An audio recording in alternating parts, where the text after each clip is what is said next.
G'day, everybody. Welcome to another edition of the Local Footy Podcast, the podcast where we chat about what's happening in the bush and the burbs and the suburbs and the amateur competitions and local footy and junior footy, wherever it is. We are the people that make it happen and tell you all about it and all the stories that are happening in local footy. It's great to have your company. It's all thanks to Premier Data, of course. They are the ones that give us all the numbers in those competitions and let us understand who's succeeding, who's failing, who's in the middle, and what's going to happen next when it comes to local footy. So great job by the team at Premier Data, and a great job by the team at the Campbells Creek Magpies on the weekend. They had a win. Now, that might sound just pretty run-of-the-mill, but at Campbells Creek, that's not quite the case, or hasn't been quite the case for the last couple of years. And we thought we'd celebrate the win with Matthew Manning, the coach of the Campbell Creek Magpies. He joins us on the local. Matty, great to have you with us. Welcome. Well, thank you very much for having me. Now, we're celebrating wins, Matty, and that's good. We love wins. But tell me, when was the last win for the Campbell Creek Magpies? The last win for us was in 2022 against the Maryborough Rovers by 1 point. So that was July 2022. So we're coming up on 4 years, 55-game drought it's been for the Campbell Creek Magpies. Did you see this one coming? What was it like on Saturday when you got the chocolates? Oh, very exciting. It really was. And I did see it coming. It'd been a long process over the last 4 years, but the boys were really good the week before against Lexington. You know, we only went down by about 13 points, and that come down the last 5 minutes where they kicked 2 quick ones. And knowing we had Avoca the following week, yeah, we went in with big high praises and, you know, positivity, and you thought it'd be really good, and yeah, we thought we were a really good chance. So describe the scenes to us after the game. 55 games, almost 4 years without a win. Describe the scenes to us on the field and in the club rooms. Oh, on the field, everyone just, you know, we had a fair few supporters come over because they obviously could see the massive improvement this year. And when that siren went, I sort of just looked up to the sky and said, we've finally done it. You know, all the crowd, everyone ran onto the ground. There was tears, there was hugs, you know, people that have worked so hard for the last 4 years to get where we are now. And it was very emotional, and the boys were celebrating pretty hard in the rooms afterwards too. And fair enough, too. After 55 games, you want to celebrate the good times. It's a hard enough game as it is, and you well know that as the coach. Every week, just getting back up and having a crack. But to get a win after 55 is absolutely celebration worthy. Were you at home or were you away? Because I reckon that makes a difference to the way you celebrate too. Yeah, no, we were actually away. So, yeah, a few people travelled down there for it, and I'm glad they did. So was it all buses back, all cars back to the club rooms, back home for a bit of a big night? Yeah, so we all went back to the club rooms. They opened up the bar there, and we celebrated there for a bit. And then after that, we headed back to the local pub there, the Five Flags, and the night went on from there. Yeah, fantastic. That is awesome. That's what local footy is all about, celebrating the moments, the big moments, and that's certainly been one for the Magpies. Tell me about the competition you're in, just for those that aren't aware of the Magpies and where they sit in the scheme of things. Which competition do you play in? So we played the Maryborough Castlemaine Football League. And when was your last premiership?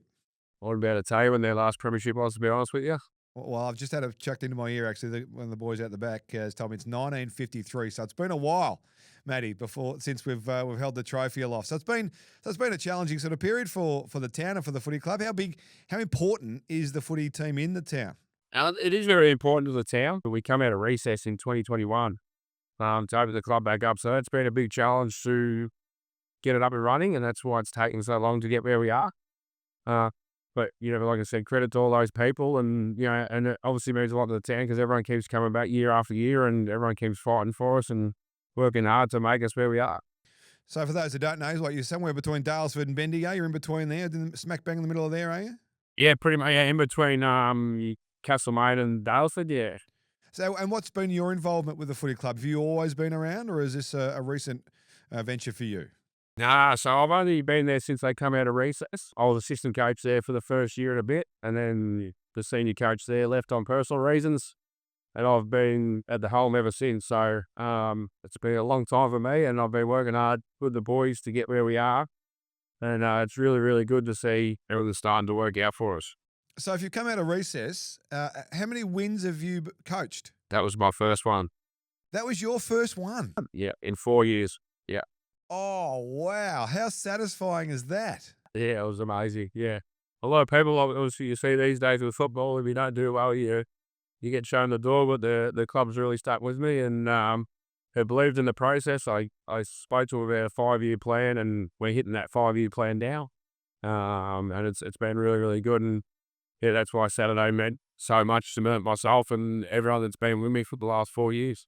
Well, we're on the recording on the day that Michael Voss has resigned from Carlton, so we understand the coaching landscape's pretty tough. And are you going to put your hand up at Royal Parade, give Graham Wright a call now that you're on song?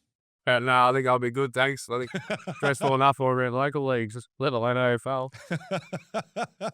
Yeah, it's a challenge, mate, but it is hard enough at local level, and you clearly have lived that. Oh, that's incredible, mate. Your first win, that is awesome. So what's been different this year? You talked about the week last week against Lexington where you had the chance and didn't quite go your way. You're looking for that first win in a while. What's been different this year? What have you added to the group?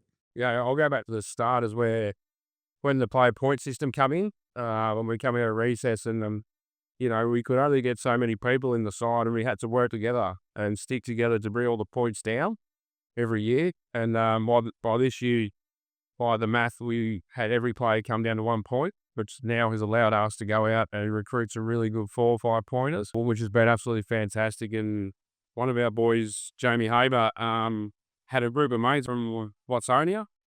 They've all played really high level football down in the Northern Footy League, and they brought a bit of experience, older heads, know how to control the game more and settle the young blokes, which has been really, really good for us. Yeah, okay. So the Northern Footy League, that's sort of where I grew up in that part of the world. And in fact, I lived in Watsonia for many years, so that's close to home for me to get a few boys from there. So have you had, so with the point system, you've had trouble recruiting players? Is that what you were saying before? Yeah, because when we come out of recess, obviously, and you have to start from scratch. A lot of players that you get from, say, Bendigo League and places like that, they become 4 pointers automatically or 3 pointers. So you can imagine how quick your list really, really clogs up, and then have to really keep every year they drop a point. So you have to really try and keep that consistency going and keep those players around. And that was a tough task. We did lose a few every year, but we were able to maintain a core group of people, which was fantastic, and it allowed us to build off that. So tell me more about the coming out of recess. I mean, for those that aren't fully across that situation, you basically close the doors and the club shuts down to try and regroup over a period of time. And then you've got to come back. And so in that time, players would leave. They'd go to other clubs to get a game, to play footy every week. So you've got all these challenges, let alone the support you require to get back up and running. How hard has it been coming out of recess? Yeah, it has been. It has been very tough. And like I said, trying to maintain those players while trying to be competitive on the field and everything like that, it'd been really, really tough. And to start from scratch again, a lot of people have juniors and that as well. When we didn't have juniors either, so we've been trying to build that back up. So that journey has been really, really tough. Yeah. Oh, that's wins. Moments like the Saturday make a massive difference on the road to recovery and redemption, I suppose, for clubs in your situation. So that's a massive bonus. So well done to you and the crew on that. Give us a bit of a shout out. Who are the players that made the difference on Saturday? Who needs some love? We had young guy, one of our 2 women actually, young guys, Eric Fletcher and Judd Stevens. They actually phenomenal for us on Saturday. Their pressure and their run, they really dug deep for us. Our big ruckman, Jimmy Martinovic, had a fantastic game. He rucked all day without a swap, so that was a big task for him. Jamie Haver and Daniel Klemic, they all played really, really well. So Avoca came strong in the last couple of minutes, though, did they? They kicked a couple late just to get the sphincter a bit twitchy? Yeah, I said to the boys at three-quarter time, I said, I'm going to tell you something. They're going to come and they're going to come hard. I said, we've just got to battle here. And, we had four shots on goal in the last quarter, missed every one of them, and they kicked 3-3. So we're very, very lucky. But someone, through the mat, there's 3 minutes to go. And as my heart was in my throat, and I'm trying to get a message out of the boys. And, it was a long 3 minutes, but the boys in the back line really stood up, and they just brought everything to the ground and just bottled it up, and it was fantastic. Well done. That's awesome. And I believe there's another family connection at the footy club. Your old man's the president, is he? He would have been happy, the old man. Yeah, no, the old man's just taking their job on this year, so he's only been at the door 2 minutes, so we don't give him too much credit. But but no, he's been good. He's always been supported by the last few years. So he was a very proud moment for Malik. That's awesome. Get the family connection there. And so your history in footy, did you play in the region, or what's your sort of story with footy? So I'm originally from South Morang. Oh, well. So I played for South Morang Football Club for majority of my life. And then when I moved up here, I played for Newstead, which is in the same league. And then we got asked to come across and help out Campbells Creek when they were coming at recess, so yeah, went there. Now, Campbells Creek, for footy fans out there, that they might have heard the town, and it's linked to an icon of the game. It's the original junior footy club of Dustin Martin. Now, I'm not sure what the approach can be or what you can do about this, Matty, but Dusty's doing some little performances around the country these days. Can we get him back home for a game? Look, yeah, I've been asked this question a lot the last couple of weeks, especially now we're right in the thick of things. We have spoken about it. We would love to see Dusty come back out there in the black and white and play for his junior club. I think it's all about timing and trying to get the right things in place before we get him there. And as we said, he's a very personal person, so we just feel like we give him a bit of time before once he's retired. And then when we think the moment's right, we will approach him and then, we would love to get him on board. Has he got any mates in the team that he grew up with? There is a couple of people that he'll know that he's grown up with, but not anyone that's close to him, no. Oh, no. Well, that's fine. We'll find a way. We'll get a connection point somewhere and we'll get him in the Magpies colours. That's what we need to do. So this is an official, the local podcast shout out to Dustin Martin to go back home and get another win on the board for the Magpies. So I'll do it for you, matey. Don't worry about it. I'll do it for you. I'll get in there somehow. That'd be wonderful. We'll see what we can do. Of course, one of the all-time greats. Wouldn't that be great to see Dusty Martin going back to his junior club before he went to Castlemaine and playing for the Campbells Creek Magpies? That'd be awesome. So the challenge now, Matty, is, you're only as good as your last game and yours was pretty good. But can you back it up, Matty? Well, we're really hoping to. We've had 2 really good weeks in a row, and the blokes are starting to really believe in the game plan and our structures. And as I say to them all the time, when they want to do it, they do it well, and we are very competitive against sides. So we got Navarre again this week. We'll give them a red hot crack, and I reckon we'll get 5 or 6 this year. I'll guarantee that. I reckon. There you go, 5 or 6 for the Magpies. That's good business after a couple of lean years. And tell me about the footy club, the broader footy club. Who are the real personalities and the people that would have absolutely loved Saturday's victory and the celebration that ensued? The old stages, the people that have been there for years. Who are the ones that sort of make that footy club? Yeah, well, there's a lot of people that have been coming in and out. My assistant coach, Luke, he's been there all his life, and he's never really seen many wins himself. So he's been massive, and his wife Madeline, they've been detrimental to this football club. They do a lot of hard work there at football. We've got Bug and Cal Stevens. They're 2 stalwarts. They've been there. They've got 2 sons that play before me. And they've been absolutely amazing for our club as well. There's a lot of people behind the scenes that, the last 4 years that have put a lot of hard work in. So it's a big community effort, and credit to everyone.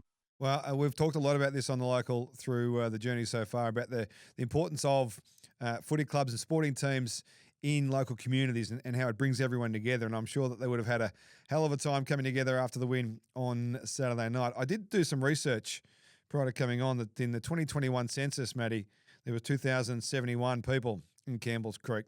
Is there any chance that in perhaps, I don't know, maybe 9 months' time that population booms a bit? The population is booming at the moment. There is a lot of houses and that getting built around the town at the moment, so which is really good. That's what we're really hoping for, a few more families to come on board with young kids and that, so we can grow our youth and develop this club into something that it should be. And for you, before I let you go, what do you get out of this? I mean, it's been a tough 4 years, obviously, with you getting your first win on the weekend. Why do you keep going? I'm just a very passionate person, and I love to succeed in everything that I do. And obviously, I felt like I haven't succeeded yet, and it's a challenge to me to keep going until I can, or as long as they'll have me. Obviously, like I said earlier, I thought I might have been given the Tijuana by now, but no, I haven't. They've stuck with me, and and I'll just pride myself on passion, and I've got such a good group of young blokes. They really enjoy me coaching them, and they always say to me, "If you go on, go on." So that's what keeps me there, and I don't want that club to lose what they've got. So. Well, that's awesome, mate. These are the great stories, and these are the stories we love to cover here in the local. When it's been you're down and out, and you find a way to get back up again on your feet and get the great results. That's awesome for you and all the crew at Campbells Creek, and we wish you nothing but the best for the rest of the year, buddy. We'll be following your progress and hoping to see those 5 or 6 wins sooner rather than later. But I'll tell you one thing: if your old man sacks you, like, Christmas is going to get awkward. I know we hadn't spoken about that before, and I'm happy with that. If he has to do what he's got to do, that's part of life. That's business, and then you move on. Well done here, mate. Congratulations on a big win on the weekend. Your first as coach, that's even better. Hope you get a big photo of it and put it on your office wall or something, or in the pool room at home. Good on you, Matty. Good luck this week, and thanks for being a part of the local today. No worries. Thank you very much for having me. Matthew Manning, the coach of the Campbells Creek Magpies, their first win breaks a 55-game drought and over 4 years, or just about 4 years of footy. There at Campbells Creek. Fantastic stuff. That's the sort of stuff we love. If you go find a story like that, let us know and we'll cover it here on The Local.